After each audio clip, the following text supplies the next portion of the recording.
Suppose ನೀವೇನಾದ್ರೂ car purchase ಮಾಡೋರು ಇದ್ರಿಂದ ಸೇಫ್ಟಿ ಫೀಚರ್ಸ್ ಬಗ್ಗೆ ಎಷ್ಟು ಕನ್ಸರ್ನ್ ಆಗಿರ್ತೀರಿ ನೀವು. ಆದ್ರೆ ಟ್ರಾಕ್ಟರ್ ಬೈ ಮಾಡೋಕ್ಕಿಂತ ಮುಂಚೆ ಸೇಫ್ಟಿ ಫೀಚರ್ಸ್ ಬಗ್ಗೆ ನೀವೇನಾದ್ರೂ ಯೋಚನೆ ಮಾಡ್ತೀರಾ?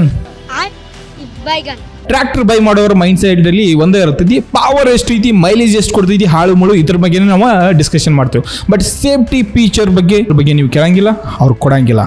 ದೋಸ್ತ, ಟ್ರಾಕ್ಟರ್ ಹೆವಿ ಲೋಡ್ನ ಕ್ಯಾರಿ ಮಾಡ್ತಿರ್ತೈತಿ. ಅವಾಗ ಬಹಳಷ್ಟು ದುರ್ಘಟನೆಗಳಾಗಿ ಡ್ರೈವರ್ಗಳು ಶಿವನ್ ಪಾದಕ್ಕೆ ಹೋಗಿರುವಂತ ಎಷ್ಟೋ ಉದಾಹರಣೆಗಳು ನಿಮ್ ಮುಂದೆ ಇದಾವು. ಬೇರೆ ದೇಶಗಳಲ್ಲಿ ಸೇಫ್ಟಿ ಫೀಚರ್ಗೋಸ್ಕರ ಈ ಒಂದು ಸೆಟಪ್ ನ ಕೊಡ್ತಾರೋ ಟ್ರಾಕ್ಟರ್ಗಳಲ್ಲಿ. ಆದ್ರೆ ಇಂಡಿಯಾದಾಗ ಅದ ಮಂಗಮಯ ಐತಿ, ಮಿಸ್ಸಿಂಗ್ ಐತಿ, ಕೊಡಂಗ ಅಲ್ಲ ದೋಸ್ತ. ಸೊ ಇಲ್ಲೇನು ಇದು ಫ್ರೇಮ್ ನಿಮ್ಗೆ ಕಾಣಿಸಾಗಿತ್ತಲ್ಲ, ಈ ಫ್ರೇಮ್ ನ ನೀವು ಏನಾದ್ರು ನಿಮ್ ಟ್ರಾಕ್ಟರ್ದಾಗ ಅಳವಡಿಸಿರಿ ಅಂದ್ರೆ ಸಪೋಸ್ ಏನಾದ್ರು ಹಿಂದ ಟ್ರಾಲಿದಾಗ ಹೆವಿ ಲೋಡ್ ಇತ್ತಂದ್ರೆ ಮುಂದಿಂದ ಎಂಜಿನ್ ಎದ್ದ ಅದು ಒಂದಕ್ಕೊಂದು ಟಚ್ ಆಗುವಂತ ಚಾನ್ಸಸ್ ಇದ್ದಿರ್ತೈತಿ.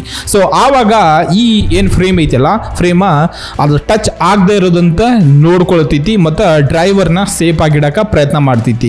100% ಅಲ್ಲ.